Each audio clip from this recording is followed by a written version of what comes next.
people have the power to create machines, the power to create happiness. You, the people, have the power to make this life free and beautiful, to make this life a wonderful adventure. Then in the name of democracy, let us use that power. Let us all unite. Welcome, everyone, back to another edition of Let's Take 5, the podcast where we look at one of the greats in cinema and we discuss their excellence and range. My name is Eric Martindale. I'm Austin Luger. And today we are continuing our journey of our Charlie Chaplin 5. The previous films we covered are The Gold Rush and City Lights. Films we will cover after this are The Great Dictator and Monsieur Verdoux. But today we are focusing on Modern Times. Modern Times was the 1936 Tramp comedy that Charlie Chaplin starred in, which is a farcical story about a man who is working for big industry. Industry goes under, and then the tramp gets to tramp about. I'm not going to try to summarize this film. Well, it's funny you say that because with The Gold Rush and City Lights, it's a much more straightforward story. Mm-hmm. This has a couple more, I won't say twists and turns necessarily, but it's not as easily vaudeville sketchy. I think it's the last two. Yeah, that may be true, but the set pieces in this are much larger. Absolutely. When I think about the opening scene, the final scene, and then the scene through the in the mall at night. And throughout, I guess, to your point, I think that's probably true. I do think the City Lights is a little more dense, sure. but with this one, it's I feel like in general the Tramp has more bombastic set pieces. Oh, they're big, and something that I found really curious in rewatching this movie is that I was reminded when I had the Blu-ray box that this film came out in 1936. At this point, talkies are huge. Yeah. I mean, they're huge. Silent films are really going away. And this film even has major use of talking. But it's still Chaplin wanting to almost make an argument for the medium, because the only way you really see talking is through technology. You see the boss recording the message or the radio or whatever. But the silent elements of just how ridiculous some of these industry scenes are, or the rollercade scene, they work better silent than they would with sound. Yeah, you have also him singing later in the film as well. Not in English. Not in English, yes. It's a fun way to still avoid the voice. It is weird because it's what does the Tramp sound like? Mm-hmm. I find myself doing that. And, the Great Dictator, you get a little bit of that, but it's a different character. I mean, the Jewish barber is not... He's trampy a little bit, and then as far as the dictator himself, when you see him in the first war, he's trampy too. But they're different to me. So this being the last real film of the Tramp, then at this point, because he doesn't really return to this at any point. And to what you were saying earlier. When things started to talk, when there were people talking, I actually thought it was a little jarring at first. Because it's like the boss comes on the TV and, is telling everybody to get back to work. But, I thought that was a little weird. Well, the movie is so curious because it's much more satirical than the last two. It really has things to say about industry and technology and workers' comp. Mm-hmm. And they're really fun. They work really well in a comedy setting. But it also is kind of a fun, him going up against the trends of Hollywood as well. And I don't know, this movie just has a strange joy to it that I enjoyed way more this time. I've seen it a couple times now, but I just really connected to the idea of, in the first 10, 15 minutes or so, you're watching the Tramp in assembly line working, and of course things go wrong. Scene's incredible. It's so good, but also in a way that you've never seen the Tramp before. You see him have an actual, honest to God, nervous breakdown. Mm-hmm. It starts with a twitch and just keeps getting worse because the Tramp is never a force of anarchy like the Marx Brothers are, but there's a point where his brain just breaks because of how much no one's treated like being a human, that he just kind of loses it. Mm-hmm. And it's a new way of seeing the Tramp, and then he recovers, and then he's more Tramp-like again, but it's acknowledging that these things are detrimental to one's psyche and physical health, but also it's the world we live in. So when he and the girl try to make a life together, they can't live without technology. They can't do a cabin by themselves. Mm-hmm. They need the world that day. Well, the movie makes a point very, very early that there's this idea of the villain, the arch villain being the man behind the curtain, the boss, and their desire to turn human beings into machines, to a well-oiled machine, and eventually, at some point, perhaps phase them out completely. That being a goal with like the feeding machine. The Cybermen are so good in the Doctor Who finale, by the way. Yeah, but let's talk about that. The eating machine, the lunch machine. Well, it's so funny because I work in an office and I have a 30-minute lunch, and that's just kind of that's part of your day. Mm-hmm. 7.5 hours on, you have a half hour off. Mm-hmm. That is a reasonable thing. That's still saying you eat now, and now you must go back to work. Right. So that is still a kinder version of, no, let's make it the exact amount of seconds necessary for you to eat.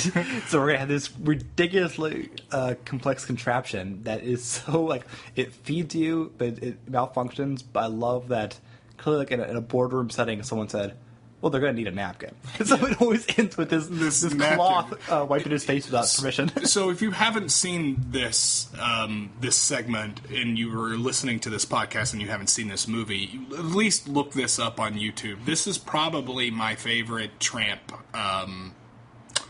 device, comedic device. The thing is a device, but you get what I'm saying. Mm-hmm. It's unbelievable, how hilarious this is. This thing's got to feed him his soup. It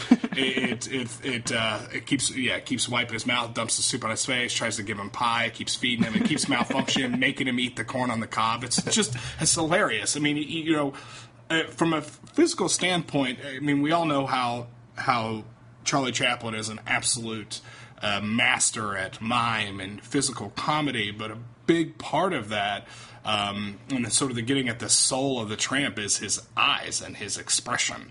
And this feeding machine, he gets to work almost squarely with that, because you just see sort of his head on a pedestal while he's getting fed and whatnot. And, oh my God, it's so good. It's excellent. It's amazing because with this sequence, some of the other sequences, you get a long shot for him being fed by this machine. Mm-hmm. But this now is no longer in the control of Chaplin, the actor.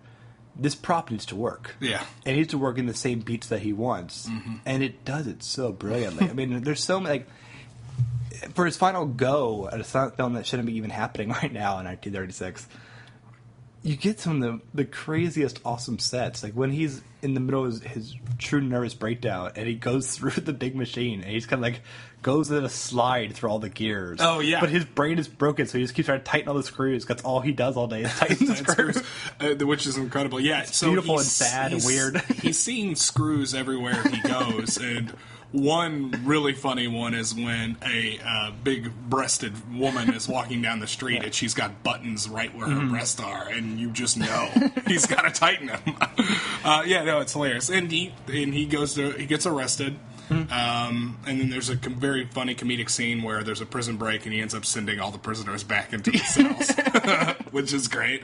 And then he loves living at this prison because he doesn't have to work and he gets food and he gets a place to stay. It's structure that isn't as stressful as the work environment, exactly. Which is a great bit of satire.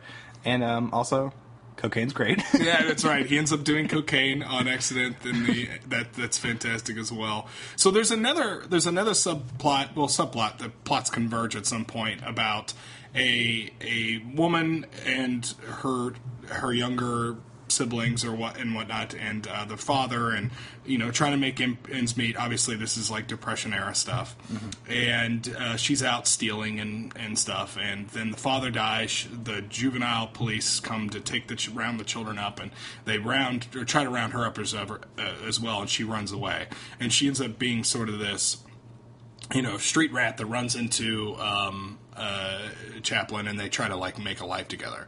Did you think this was a little weird? No. She's a little young, right? Oh, she is a juvenile. I went with movie math for everyone, in that all kids are not actually kids and all adults are. No. I know that she was an adult. She ended up being one of Charlie Chaplin's wives. Oh, okay. But what I'm saying is in the movie she's a kid and he's. I guess I just took her as it's 18. No, it definitely is. But she's not 18. Oh boy, yeah. She's not. She's a kid. I thought, I don't know. Maybe I wouldn't have thought it was weird in 1936. I don't know, but it seemed. I really got through. I just assumed, in modern times, if you will. I think I just blocked out what they said her age was because they just looked like the same age, and the Tramp is kind of ageless in a way. So I didn't. Tramp's definitely ageless. I didn't think about it that much because I also just enjoyed her so much. Oh, she's great. Yeah, I love the last two films. I love the last two leading ladies, but this is someone who has a lot more agency where she is scheming a lot more. She is not kind of waiting for like the Tramp to hopefully make things get better. Not the last two like damsels in distress, but it was the Tramp volunteering to do some things, whereas these two were working things together and both like trying like they felt more like partners. Well, it's almost and in some ways it almost goes the other way around. It's almost her trying to save him. Yes, because she's trying to get him work and she's trying to make his home and that sort of thing. And it was really sweet, and there's some just like lovely moments between them, and also she has that great like silent film actress, like heavy eyeshadow, super expressive, like she's great. Yeah. I think she's really awesome. Yeah, like I said, she ended up marrying Charlie Chaplin. And the sort of too with the way the movie ends, I was of all the Chaplin movies. This is the one I want a sequel to the most. Oh. I mean, obviously it's never going to happen, but what I mean is, like, if there was a sequel to Modern Times with those two characters, I would be very interested in that. Oh, absolutely. Because, like, them looking for work is much different than the way he was looking for work in City Lights. Because City Lights really was, like, he wasn't looking for enough to make a home.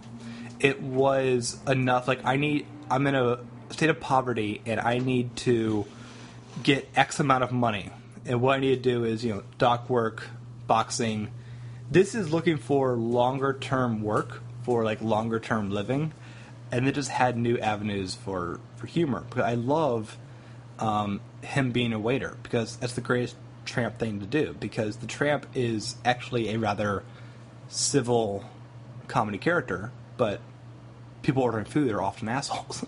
And that's when you get the confusion and the chaos of being in that room, and it was delightful. Yeah, I know there's probably a really simple solution to all of this, but when the Tramp is serving this guy and the crowd comes on the dance floor and this guy's yelling for his food and the Tramp keeps trying to get him the food but keeps getting blocked by this mass wave of people, and he keeps going through the crowd and spinning the dish over his head with all that stuff on the dish over and over again. I'm sure there's a lot of tricks to everything Charlie Chaplin did, but really, sometimes you watch him and it feels like a magic show. Well, yeah, because early on in that scene, almost to set up what's going to happen with this job, the floor is blank, and he has a big, heavy set of dishes, and someone walks in with a dog on a leash. And everyone else, in any sort of comedy sketch today, would have him trip over the leash and it all smashes down. But it's way funnier to watch the Tramp try to keep them all up while the dog is tangled around him, and he keeps them up. Yeah. That's better. Yeah. It's so good. There's so many examples of that through the Gold Rush and through City Lights, but I almost feel like in this movie there were more. There were just so many examples where I go, it looks like a magic trick. It looks like what I'm seeing. He's just so skilled at what he does. I mean, there's a famous scene in this where he's roller skating, and he's roller skating right next to an edge where he'd fall off 3 stories or whatever. And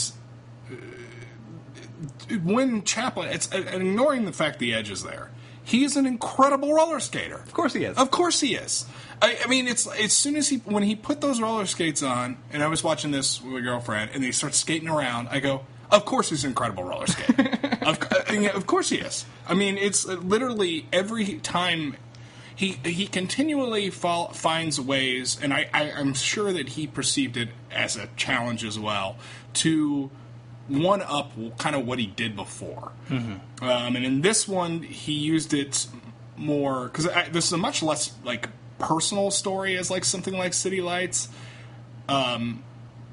and less narratively focused as something like the Gold Rush. A lot of this was, to me, like what crazy ass thing is he going to do next? Right. You know, and he just keeps doing it. And it's so good. Well, and also, you know, you didn't even mention with the roller skating that he's blindfolded. Oh, yeah, he's blindfolded, too. Yeah. Of course he is. Of course he's blindfolded. You know, I watched the scene again, and it's such an incredible scene because you get to watch her freak out that he's going to keep going on the edge. Mm-hmm. He thinks he's just kind of skating gracefully. I look at that edge, and either that is the best painting, like matte painting you'll ever see on a movie, because the lighting matches so well of the floor that's definitely real, and maybe that's not real.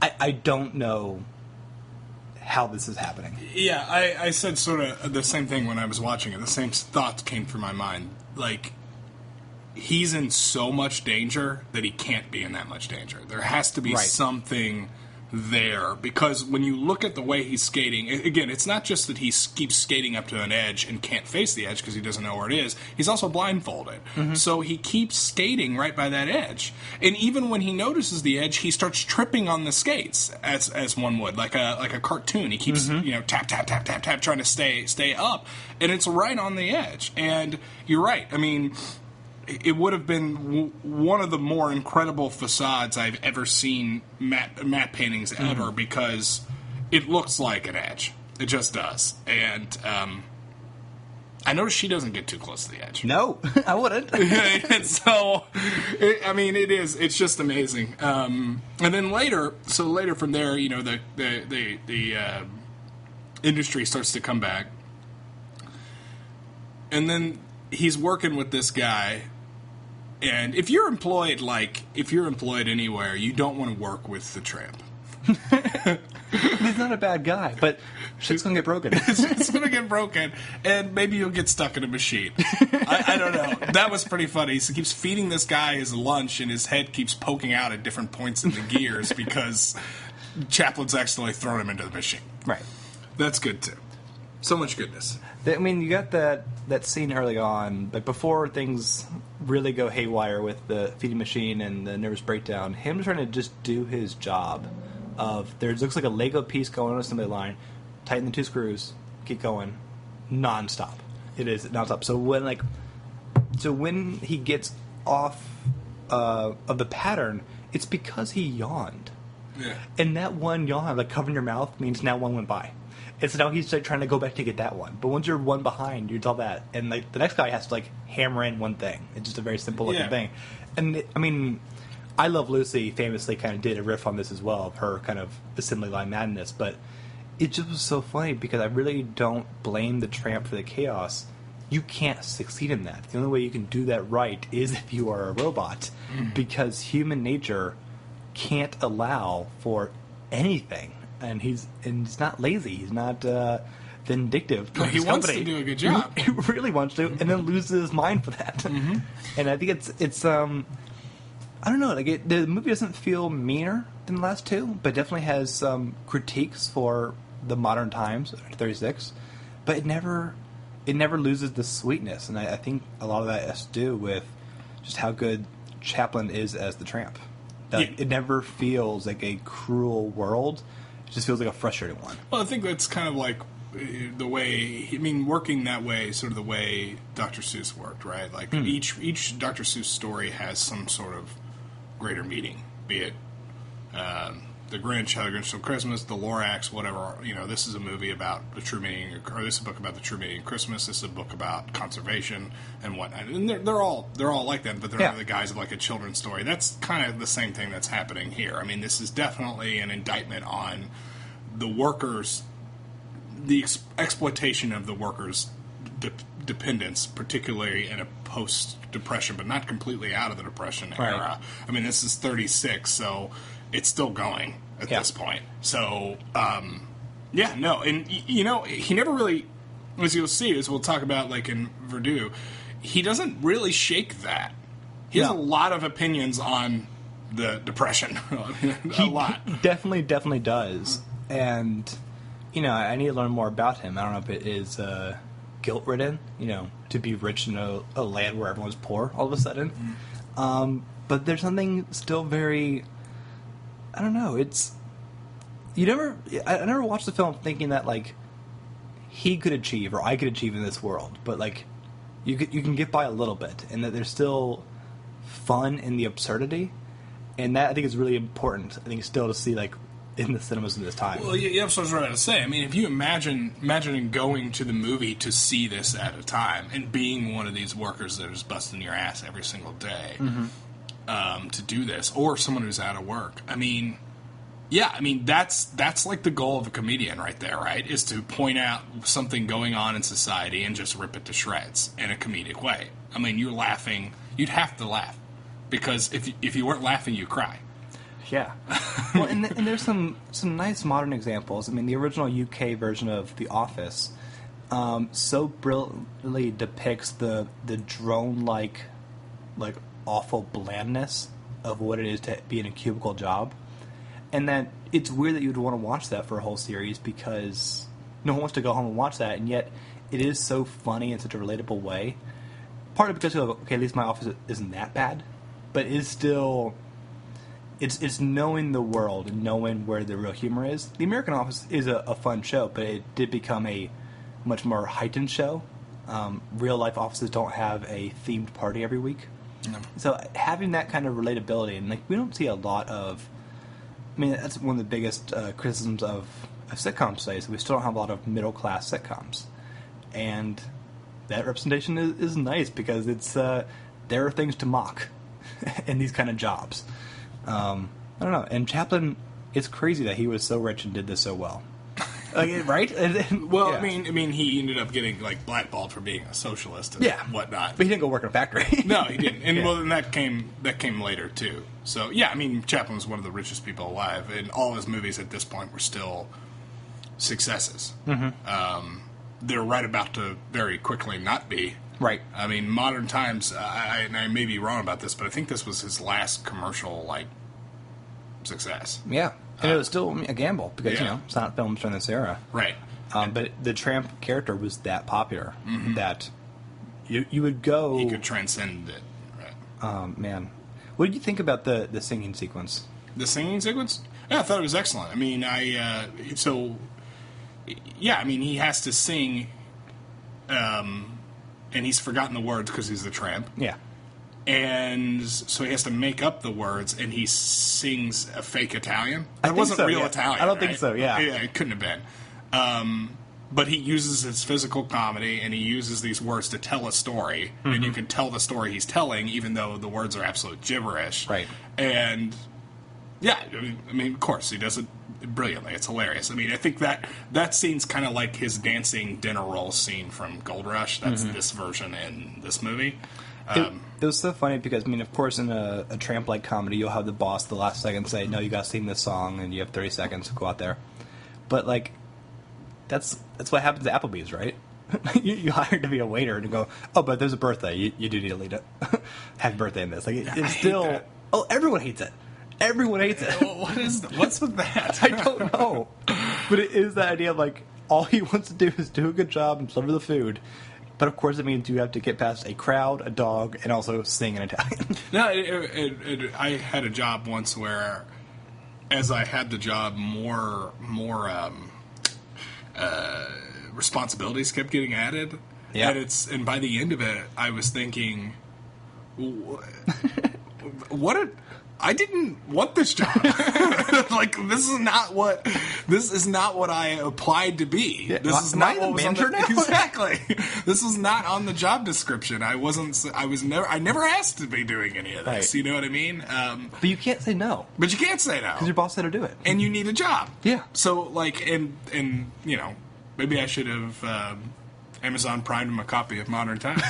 But no, yeah, yes. that would have worked. Yeah. So there's also a love story through this with the juvenile, which I mentioned earlier. It's called Gammon. I don't know what that word is. In the credits, she's listed as a Gamin. Price vagabond. I don't know. Yeah. Synonym. Yeah. So she ended up marrying Chaplin in real life, and I think they're one of the few, because Chaplin had 4 or 5 wives, and the final one was the most famous, was Eugene O'Neill's daughter. Oh, really? Yeah, Una O'Neill became Una Chaplin. Oh, okay. And then he was like 50, and she was like 18, and that explains why Chaplin's granddaughter can be on Game of Thrones and be young. Yes, who is Una Chaplin. Who is Una Chaplin, yes. Right. She married the King of the North. She did. Yeah. She did. So, yeah, that's... I don't know if that's a known... that might be a little known fact. I don't know. But, yeah, Charlie Chaplin's granddaughter was a bigger character on Game of Thrones. And she was also excellent in an episode of Black Mirror. Oh, she's in that as well? She's in the Christmas special. Yeah. Yeah. She kind of looks like him maybe a little. I barely see it, but it is now the trivia I do whenever I see her. And she now pops on more British More TV. stuff. And I go, that's Charlie Chaplin's granddaughter. Ha. Well, so anyway, yeah. So this was I think the second or third marriage or whatnot, but one of the few I think of the mix that actually did end amicably. I think they were both fine with divorce, and they were both friends. So That's good. Anyway, so yeah, so they end up literally. She ends up getting arrested by the juvenile police or gets thrown in. She escapes. There's a character does. There's an escape scene, and they end up walking off together. In the sunset, and that's sort of the end of the film, and it's sort of a promise of, you know, they're headed off on new adventures to find life elsewhere or whatever. And that's perhaps the most hopeful Tramp ending, right? Is this, Yeah, I think so. Is this the last shot of the Tramp? It's certainly the most open ending. Yeah, because Gold Rush, I mean, they're in a good mood, but probably not going to spend more than this boat ride together. City Lights, I lean towards the sad, cynical ending. Pessimistic. Sure. And this one is just like, again, they're partners in crimes the whole movie, and that really was a fun way because also that allowed her to be much more animated, and a lot more bouncing back and forth. So yeah, I dug that they're going to keep having terrible jobs and probably keep getting arrested. Yeah, I mean, she's like the one woman where you can say with a matter of fact, she does not care that he's the tramp. No, that doesn't faze her at all. I mean, the blind girl, it's debatable. From City Lights. So, one thing before we close, I did think one scene was excellent. The first time he got arrested, it was because, or maybe the second time, someone dropped a flag, and he picked it up and wanted to give it back to him, and in the background forms a huge march out of nowhere, which is like a communist march, where he's in the front now waving this flag to get back this... None of these people were there at the first start of the shot. Within 10 seconds, the streets are flooded, and there's like 2,000 people behind him. It looks like he's leading the march. That was incredible. Mm-hmm. That was hilarious. So, yeah, I'd be remiss if I didn't bring that up, but I really, really love that. All right, that is Modern Times. You can catch that on Filmstruck. I think it's actually in the public domain as well, but Criterion does a good job of making it look real nice. I think if you've never seen a Chaplin movie, I think this is the best one to start with. Oh, really? Yeah, just like opinion-wise, because it's, as far as the actual ins and outs and the characterization of the characters, I don't feel like this is as dense as City Lights. The love story kind of just comes with the packing here. Mm-hmm. You need... City Lights needs a lot more A to B to C to D to get to an ending, to a resolution. And there's just so many set pieces that, like, I feel like you can warm the water here a little bit before you dive in with this movie. Like, having no experience with Chaplin, if you just go in and watch this movie, I think this will be the one that's the best for that. Because of the set pieces and how big they are and how long they are. Also, dabbling of sound and... Yeah, sure. Even though it's just a fraction of the movie, not a ton of title cards. Yeah, and that's the other thing, too. So that helps a lot. Yeah, and I agree with that. You don't need them. You don't. So... All right, so we'd love to hear your comments on Modern Times. You can head over to theartofmore.com, leave a comment there on this film or any film that we've covered. We'll be back next week with Great Dictator. Until then, you can go check out other podcasts on their website, including The Immortals, which is off this week because it's 4th of July week, and it's hard to schedule 5 people. So we'll be back the following week with some more people. And also, right now, I believe there should be a new episode of Ad Absurdum out, where they're covering Season 1 of the HBO drama Westworld, and that should be really fascinating. Also, you can email us at letstake5@theartofmore.com, and follow us on Twitter at @TheImmortalsPod. Where can we find you, Eric? Constant Diversion is my YouTube channel. Check me out on there. Do it. All right, so we'll be back next week with The Great Dictator. I'm Austin Luger. I'm Eric Martindale. Bye, everyone. Movie.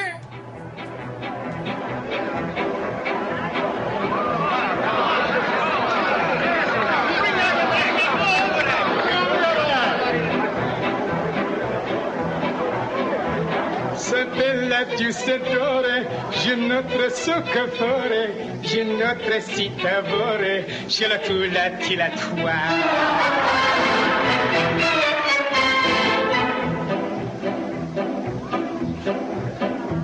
La spinach o la bouchon, sigarette portobello, siracchi spaghetto, ci le tula tilatoire.